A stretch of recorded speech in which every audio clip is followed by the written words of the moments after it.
What's up, guys? Here we are.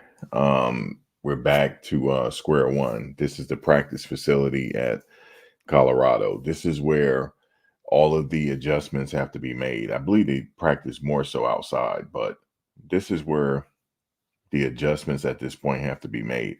There's some major adjustments. I said minor before, but there are some major adjustments to be made, and it starts at the top. It starts at the top all the way down. What do I mean by that? It starts with the head coach, Coach Prime, and then it goes trickles on down to the coaches. And what do I mean by that? This team is one dimensional, and there were signs in the game where they did have a running game. There was Dallin Hayden, number 7. He had a pretty good run up the middle. I thought that actual pass was in the flat, but it was actually running up the middle. And he did really well. I think they vacated the run here. I think this team is a pass first mentality, and everything else is secondary. And I remember Coach saying that at the end of the day, he'd rather have the ball in Tu's hands. So they already have that pass first mentality. I know people saying that no, it's no way they have a pass first mentality. They have talked about it. Even Shador, in his recent interview, he said that he'd rather have the ball because he can throw the best punch. They at this point, at this stage of the game, you would think they would know that of all people. I mean, he played in the NFL. He played at the top of this game. He should know that a balanced attack is needed. And this offense is not geared for a balanced attack. It's not. The reason why I say that, most of the offensive linemen that came into Colorado, they were successful in their previous organizations. Khalil Benson rarely gave up a sack at Indiana, and they had no problems running the ball. Tyler Johnson had no problems running the ball. Why do they have problems now? It's the scheme. The scheme has to change. If all things fail, put it in Shador's hands and let him. Now Shador can do great things. He can. We all know this with the ball. I mean, the first game showed that. Even in the first game at TCU, we know exactly what he can do with the ball. But the problem is, teams are going to come up with a way to take him out of the game. Once you take him out of the game, they have problems. And that's what the teams are going to do moving forward until they establish a running game. They vacated the running game. They didn't commit to it. And it takes a while for running backs. This is what they tell me. It takes a while for running backs to really get started. You got to give these running backs a chance. They're not doing it. They're not, okay, we'll run a little bit. All right, let's put it back in Shador's hands. They're not going to win that way. They're going to have the same results they had last year. And it's unfortunate. I don't think at this point they're going to change their philosophy. We're going to have to wait and see for the next game.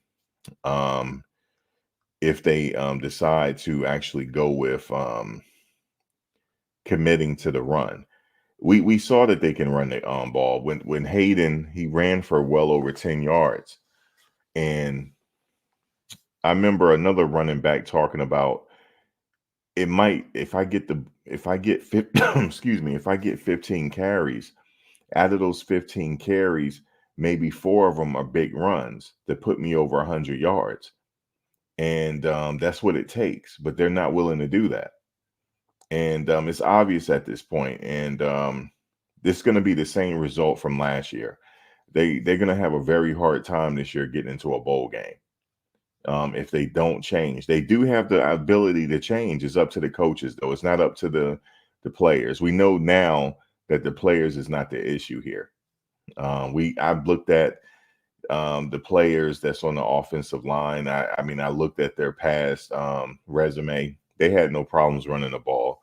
They didn't give up that many sacks. Khalil Benson need to be moved back to right tackle. That's my opinion. I think he needs to move back, and Rock needs to move to guard. And Tyler Johnson needs to come to guard. And I think Jordan Seaton is fine where he is. He's doing really well. He's one of the bright spots on that in that situation they're in. But at this point, they're not playing traditional football here. They are. It's just straight up, just give it to Shador and let him pass it, and we'll win the game that way.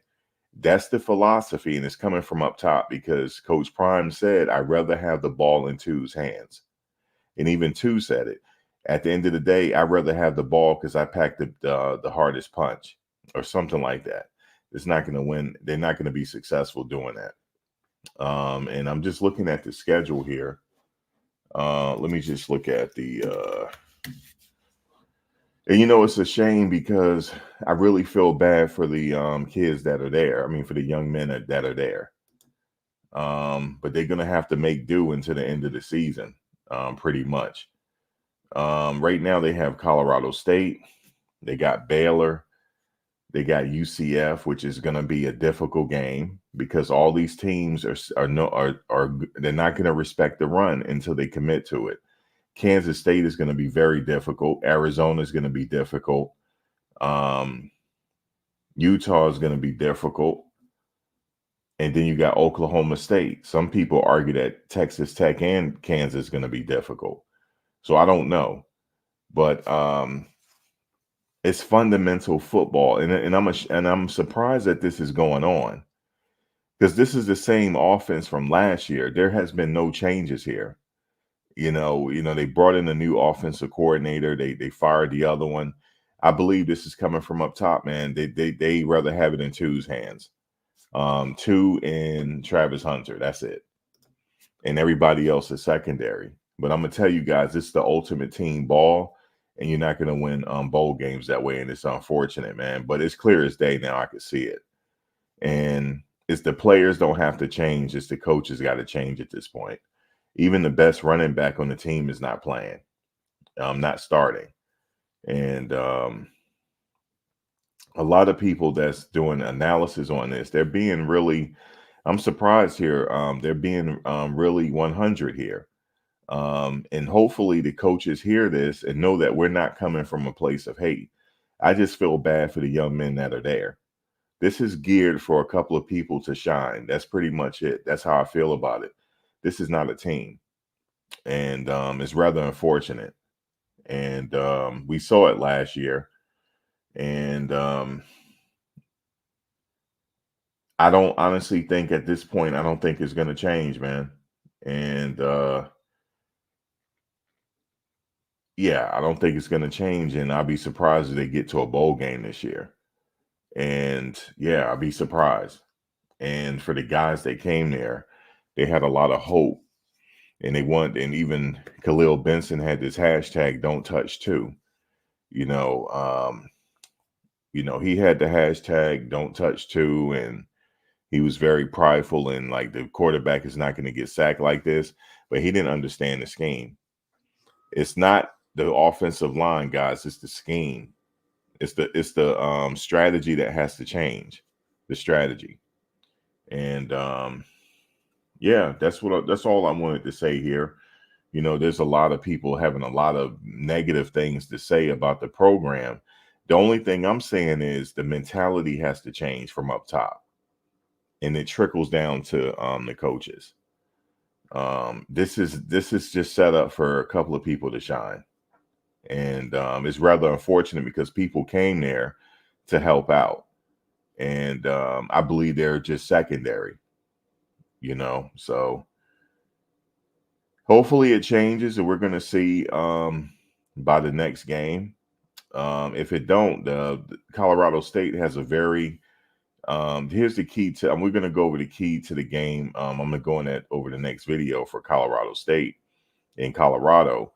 The key to the game for Colorado State is to blitz and blitz heavy and blitz the heavy and blitz as much as you can.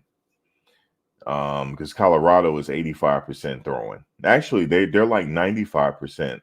I would say 98%. They're 98% of pass offense and 2% run. And the reason why I say they're 2% run, because if you look at the Nebraska game, let's go to the player stats. Dallin Hayden, 5 carries. Isaiah Augustov, 2 carries. Charlie Offendahl, 4 carries. They're 100% pass. I mean, they're 98. They 99.5% pass, and the rest of it is run. You cannot win in the Power Five that way. You're not going to be successful. So the stats doesn't lie. So hopefully they will change their strategy if they want to win. Now here's the argument they're going to make: we can't run the ball. We're having difficulty with the offensive line. That's not the case. You have to commit to the run and give the running backs time to make a break, to break for a play. You know, sometime it could take out of 15, 20 carries, it could be 4 carries that's going to be for a big run. And that's going to be as for a successful game. You have to commit to the run no matter what. And that will take the pressure off of Shador. He won't get hit as much, and they will be successful with the passing game. What do you guys think? Drop a comment below. Let me know how you feel. Like, comment, share, subscribe. I'll see you in the next one. Peace.